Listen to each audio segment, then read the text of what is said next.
Hey guys, what's going on? Today we have something a little bit different. So we're doing the figurized standard amplified Machinedramon model kit. Model kits are not usually my cup of tea. I just I don't really like building stuff, but I really wanted Machinedramon, so I just went ahead and picked this up and built it last night and yeah, so I actually just got this thing. I bought it on a whim because I had no plans on getting any of the amplified figurized Digimon figures. I didn't. But this one looks very very close to Machinedramon, and I wanted a Machinedramon, so there we go. That was my logic. It was like, well, it's Machinedramon, so here we got Machinedramon looking all badass. He's in his pose here. Side of the box, other side of the box, the top of the box shows you the model itself, the bottom of the box which shows some poses it can make,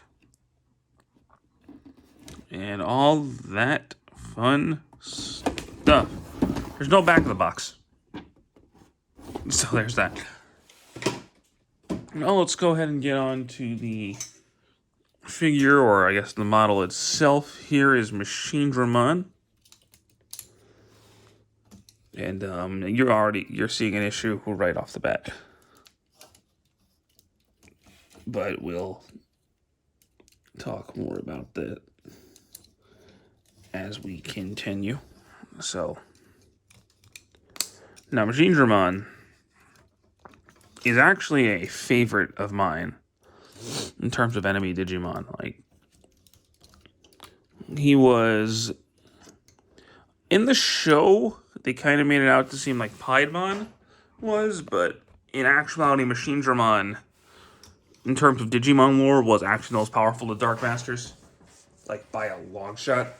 I don't know why they made Piedmon out to be this big monster when it's actually Machinedramon was the big monster, but Machinedramon in the original Digimon Adventure was one of the four Dark Masters. It was Metal Seedramon, Puppetmon, Machinedramon, and Piedmon, or his name's Mugendramon in Japanese. But he was one of the four Dark Masters, and he was the second one they encountered, but the third one they battled. So he was a murderous, evil being, and killed his henchmen just for pissing him off. He was cruel, and he was cold, and he was calculating, but he was extremely powerful. They couldn't defeat him, and they catch him underground, and he's just standing there. So Kari had formed a bond with a bunch of Numemon, and they all start like crawling on him. And he's just like, what are you doing? And he just kills them all in one shot. And that freaks Kari out, and she releases a bunch of energy, which hits Agumon. Agumon evolves to War Greymon and runs right through Machinedramon, cut him into pieces. And he dies. Allegedly. If you go by the WonderSwan games, what actually happened was he survived that somehow, merged with a Chimeramon and became Millenniummon. But I'm not going to get into that. He also appears, in terms of the anime, he appears in Cross Wars as well, but there he's just kind of mindless, doesn't have his cannons, and he works for Lilithmon. So there's that. He appears in the fourth movie of Digimon Adventure Triumph. Digiworld is rebooted. And in there, he's again kind of mindless. And he is destroyed by a combination of Hoemon, Hercules, Kabuterimon, and Seraphimon. And then in the Digimon Adventure reboot, he actually first makes his debut in episode 24. And he worked, and I actually didn't see this coming.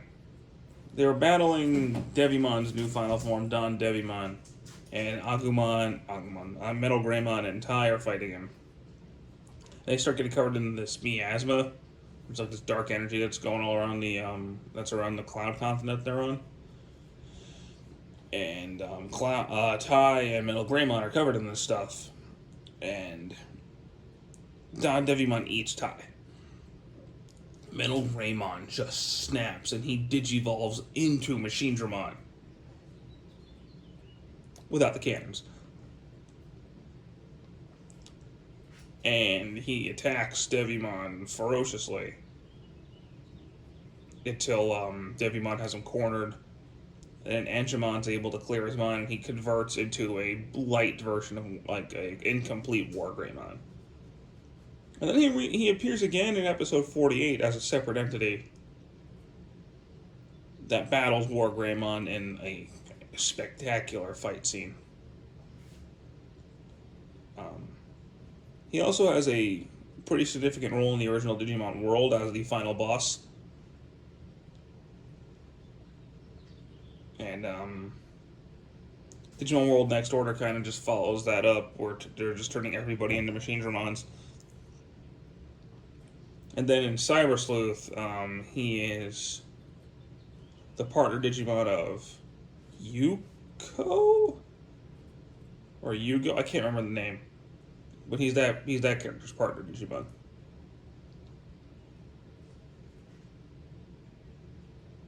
So there's that.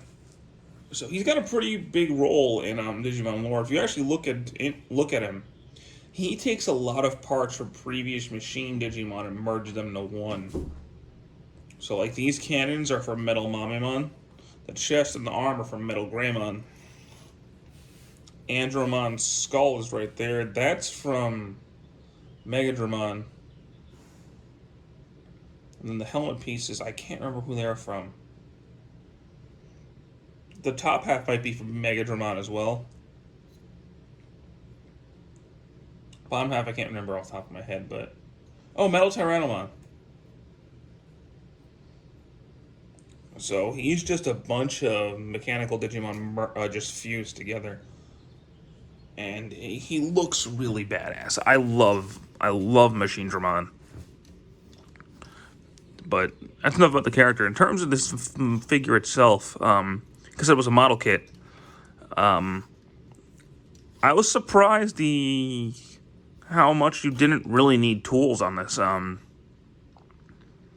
Most of the pieces cracked off with no fanfare off the trays, and didn't have any excess plastic hanging off, which was fantastic. There's not a lot of stickers either. Most of the stickers are actually interior on these red pieces, aside from like stickers on the Andromon pieces. Sticker-wise, there wasn't really a whole lot, which was great. I appreciate that. And it being a model kit, you know, you can paint it too, but I'm not good at that stuff. But yeah, in terms of like the Figurized Amplified series, are they just like take Digimon designs and make them look ridiculous? They have, I'm trying to remember, they have Omnimon, War Greymon, Metal Garurumon, Black War Greymon, Black Metal Garurumon, Gallantmon's coming out, Machinedramon's out, Imperial Dramon just came out. So I think that's all of them so far. But now I think they tease that they're doing the standard versions. I think War Greymon and Standard's coming out. But I had no intention of getting any of them, but I saw Machinedramon and I was like, well, he actually looks almost exactly like Standard Machinedramon. So I went ahead and picked it up, and I'm really glad I did. The build was fantastic. Didn't take too long. It wasn't all that complicated. And I was just really, really impressed with it the more I was messing with it, putting it together. I was just like, wow, I really like this. as I was putting it together. And the final result just looks excellent. He looks really, really stunning. And the articulation, there is a lot on here. A lot on here. So the way the tail works and the neck works this way too is there's actually a wire in there. And I think I put it in wrong because this front piece doesn't stay in the best, but due to it being a wire, you can bend this in pretty much any way you want to. I got mine on there super tight, but you can bend that tail really well. The cannons are on ball joints, so those go pretty much any way you want to. His arms can actually pull out. Not like that, but could pull out like that for more articulation, which is pretty cool. Arms full 360 at the shoulder. Go in and out at the shoulder. Rotate at the bicep. I think he has a, yep, he has a double elbow. Can turn at the elbow.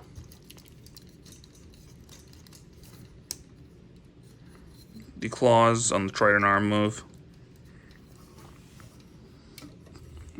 This arm's the same except the booster claw opens, which is one of the issues I have. Not that it opens, the fact that the booster claws are actually really loose.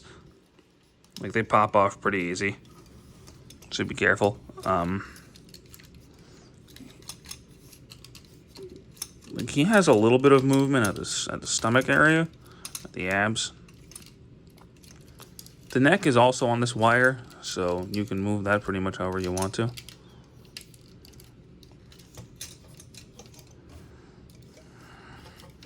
Mouth can open. His legs, full 360, they go out. Turn up there. He's got a double elbow, a double knee joint. His feet move forward and back. Turn right there. He's got foot and he's got toes. So this thing has posability on lock, man. Like, you can get this Machinedramon in any which way, and it's gonna look amazing doing it.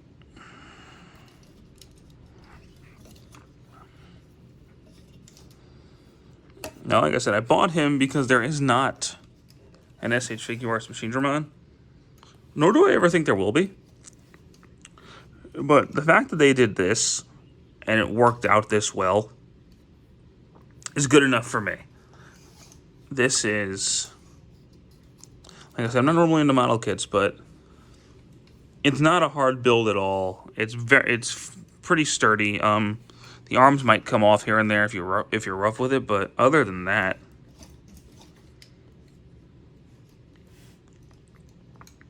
he's really solid. He's really sturdy. He's going to look great on the shelf with your other Digimon figures. He's about the right scale, too, because he's supposed to be pretty big. I know he's the biggest one in the line so far, but I don't know if they're going to make any other characters bigger than him, but we'll see. But yeah, definitely, I would definitely recommend this if you're a Digimon fan. Oh, also the chest does open up, so you can do Giga Destroyer.